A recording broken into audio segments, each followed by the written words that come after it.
পিছত পিছত পিছত এইটো এইফালে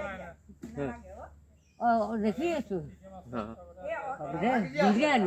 গুৱাহাটী লোৱা গুৱাহাটী আমাৰ একদম পৰিয়ালৰ মেইন মানুহে বেল হৈ আছো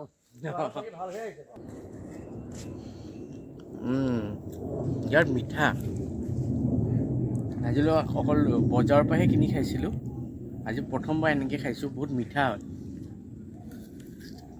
ইয়াৰ যোনটো টেঙাৰ সোৱাদ আছে সেইটো অলপ মিঠা টাইপ খাবলৈ ভাল লগা আমলখি বুলি ক'লে মোক কেঁহা হৈ যায় কিন্তু মোৰ বন্ধুৱে কিন্তু কেঁহুৱা নাই সি খাই ভাল পাইছে একদম মিঠা মিঠা লাগিছে এইজোপা আমলখি এইজোপা বহুত পুৰণা আমাৰ স্মৃতি থকা আমলখি কিমান আমলখি খালোহি যদি আমি গাঁৱলৈ গৈছিলোঁ ৰ'বা তুমি কি কামত লাগি আছা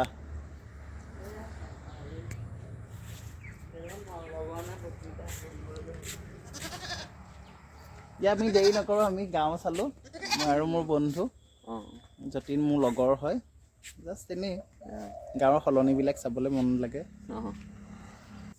আমাৰ গাঁওখনৰ মাজতে আছে এয়া চকলা সত্ৰ ততয়া 1721 চকতে স্থাপিত গাঁওখনৰ এটা চাইডে এয়া গাঁওবাট সোমাই গৈছে আৰু সিটো চাইডে সেয়া মূল গড়কাপ্তানি পথৰ বাওঁ চাইডে আছে এই সুন্দৰ গাঁওবাটটো এই গাঁওবাটটোৱে আমাৰ গাঁৱৰ কমেও 200 ঘৰ মানুহৰ ভিতৰে যোগাযোগ কৰিব পৰা এটা বৰ সুন্দৰ গাঁওবাট এই গাঁওবাটত কোনো গাড়ী মটৰৰ ভিৰ নাই গাঁৱৰ ইঘৰ মানুহে সিঘৰ মানুহলৈ বৰ সুকলমে অহা যোৱা কৰিব পাৰে গাঁৱৰ বৃদ্ধজনে খুপি হ'লেও বা গাঁৱৰ ডেকা গাভৰুৱে নিজৰ চইচেৰে এই ৰাস্তাত খোজকাঢ়িব পাৰে কি কৈছে তোমাক কৈছে কি কেতিয়া আহিলা কি আহিলা মোক ধৰি লৈছে বহুত বছৰ মূৰত লগ পালোঁ এইবিলাক কৈ আছে সেয়া গাঁৱৰ কথাটো বেলেগ মই দেখাই আছোঁ ৰ'ব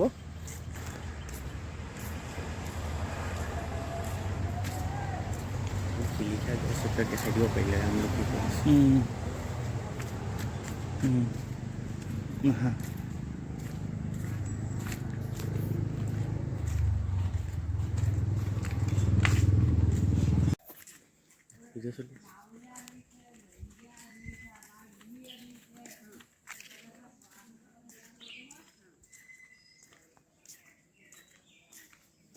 প্ৰফুল্লা ভালনে তাই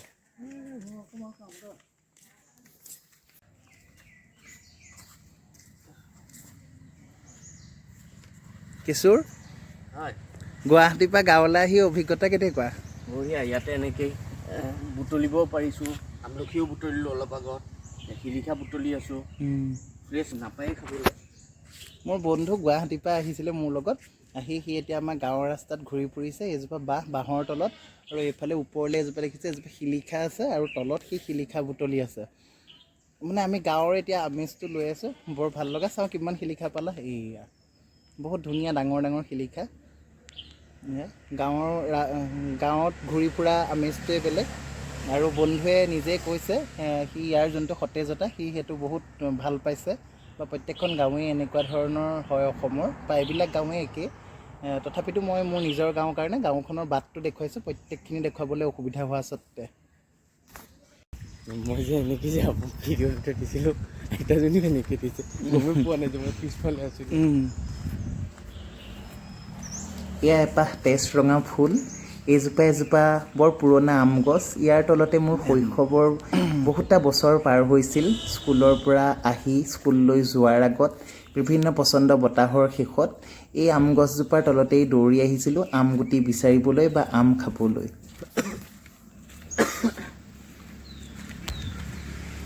আমি দুয়োটাই পূৰা পংপঙাই ফুৰিছোঁ গাঁৱৰ ৰাস্তাই কিছু এতিয়া পথাৰলৈ যাবা নাই পথাৰত যাম লৈ যাব লাগিব এতিয়া গৰুলৈ আমি পথাৰলৈ যাম যদি ঘৰৰ গৰু এতিয়ালৈকে দিয়া নাই আমি নিশ্চয় পথাৰলৈ যাম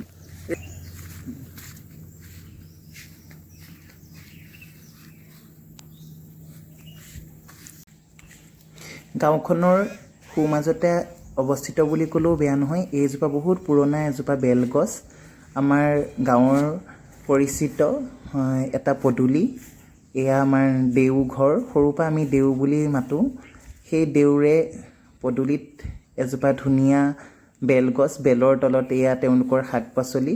তাৰ ওচৰতে আছে আমাৰ গাঁৱৰ দ্বিতীয় ভাগ নামঘৰ।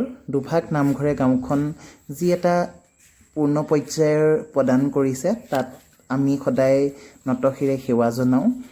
গাঁওখনত এই নামঘৰ দুভাগৰ অৱদান অতি উল্লেখযোগ্য। আমাৰ গাঁওখন বৰ একতা এনাজৰীয়ে বান্ধি ৰাখিছে। গোটেই গাঁওখনত থকা গোটেই মানুহবিলাক আমি এইদৰেই ভগৱানৰ বশৱৰ্তী হ'বৰ কাৰণে এটি সুন্দৰ নিদৰ্শন আমাৰ ককা আজু ককাসকলে গাঁৱৰ মাজত ৰাখি থৈ গৈছে।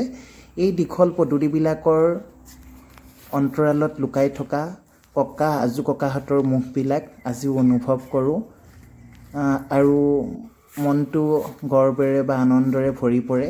মই এইখন গাঁৱৰ এটা ল'ৰা বা মই এইখন গাঁৱৰ সন্তান।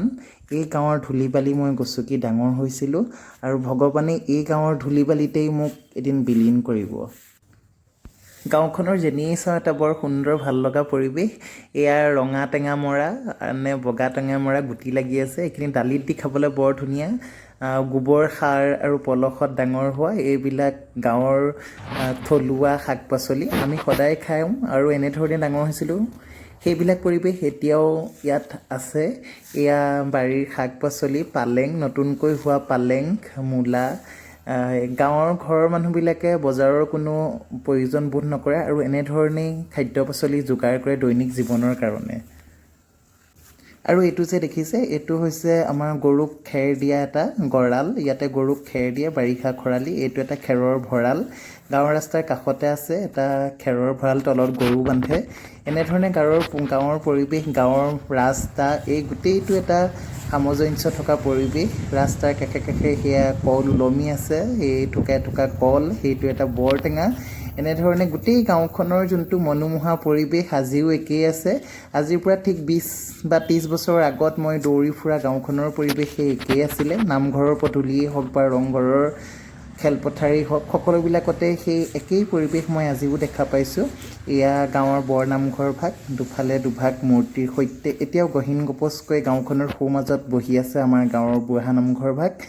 এনেধৰণেই গাঁওখনৰ যি ঐক্য সংস্কৃতি সকলোবিলাক আঁতত ৰাখিছে আমাৰ গাঁওখনৰ এই নামঘৰ ভাগে। দুভাগ নামঘৰ আছে, সেই দুই ভাগে আমাৰ বৰ শ্ৰদ্ধাৰ আৰু আমাৰ ভক্তিৰে পৰিপূৰ্ণ এটা পৰিৱেশ বাতাৱৰণ এই নামঘৰ দুভাগে আমাৰ অঞ্চলত প্ৰৱৰ্তন কৰি আছে। গম নাপাওঁ কেতিয়া স্থাপিত কৰিছিলে। মোৰ ককা আজু ককা দিনৰ পৰাই এই নামঘৰ আছিলে। নামঘৰৰ ভাগ মাজতে লৈ গাঁওখনৰ দুই মূৰে কমেও 100 ঘৰ মানুহে আবৃত গাঁওখন। পদূলিত এয়া গোলাপ, দীঘলীয়া পদূলিবিলাক চাফ চিকুণ, ৰঙা টেঙা মৰা গছ এজোপা দেখাইছোঁ মই আপোনাক। প্ৰত্যেক ঘৰে গাঁৱৰ ৰাস্তাৰ কাষত বিভিন্ন শাক পাচলিৰে ভৰপূৰ। সি লাগিলে ৰঙা টেঙামৰাই হওক, পালেঙেই হওক, অমিতাই হওক, যিকোনো শাক পাচলি ঘৰত বৰ সুলভভাৱে কোনো সাৰ নিদিয়াকৈ গাঁওখনত কৰা হয়। আমি সৰুৰ পৰাই এনেকুৱা এটা পৰিৱেশতেই ডাঙৰ হৈছিলোঁ আৰু এতিয়া গাঁৱৰ ৰাস্তাবিলাক পকীকৰণ হৈছে যদিও আমাৰ গাঁৱৰ ৰাস্তাটো একেই আছে। সম্ভৱ কাইলৈ থাকি পৰহিলৈ আকৌ সলনি হৈ যাব। এই পৰিৱেশ আমি দেখিবলৈ নাপাম। ইতিমধ্যে আমাৰ গোটেই গাঁওবিলাকৰ যি সুন্দৰ পৰিৱেশ হৈ উঠিছে সমগ্ৰ মাজুলীখনত, তাৰো এক অন্যতম আমাৰ গাঁৱৰ ৰাস্তাটো। আমাৰ গাঁৱৰ ৰাস্তাটো সিমানেই ধুনীয়া, বৰ আপোন, চাফ চিকুণ চব ফালৰ পৰা। বাঁহৰ টাটি বা এইবিলাকৰ পৰিৱৰ্তন ঘটিছে যদিও ইমানকৈ হোৱা নাই। এতিয়াও বাৰীৰ ভলুকা বাঁহ আদিৰে গাঁৱৰ ৰাস্তাবোৰ বেৰ দিয়া হৈছে। বৰ এটা ভাল লাগে গাঁৱৰ সেই সেউজীয়া পৰিৱেশটোৱে। এজোপা জালুক আৰু অলপ দিনৰ পিছতে লাগিব। এজোপা ওখ নাৰিকলত বগাই আছে। ৰাস্তাটোৰ যেনিয়েই চাওঁ কিয় বিভিন্ন শাক পাচলি ফল মূলেৰে বেৰি আছে। এথোকা জাহাজী কল, কটীয়া জাহাজী বুলি কয় আমাৰ গাঁৱৰ ভাষাত। বৰ ভাল লাগে।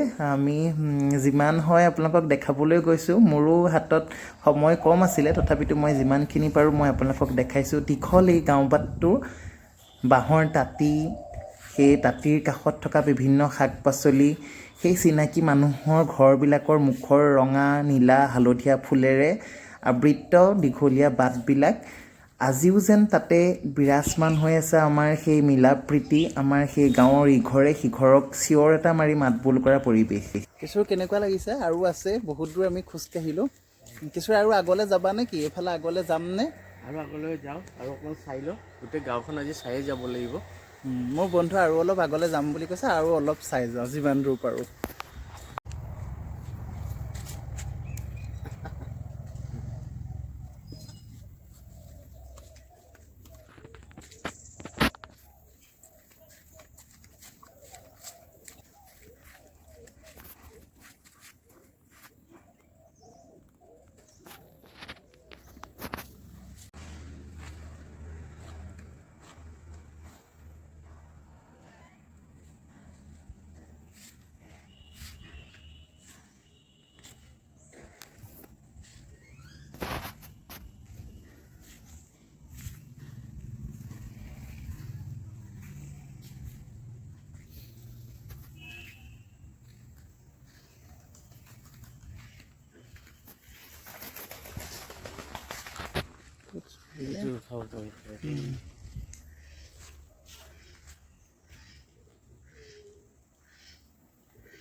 মোৰ বন্ধুৱে এতিয়াকৈ আমলখি বুটলি আছে।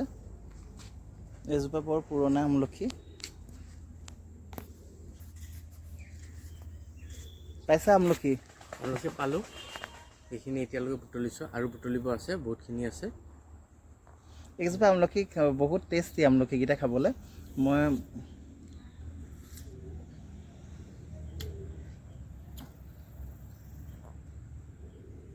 বহুত ধুনীয়া খাবলৈ।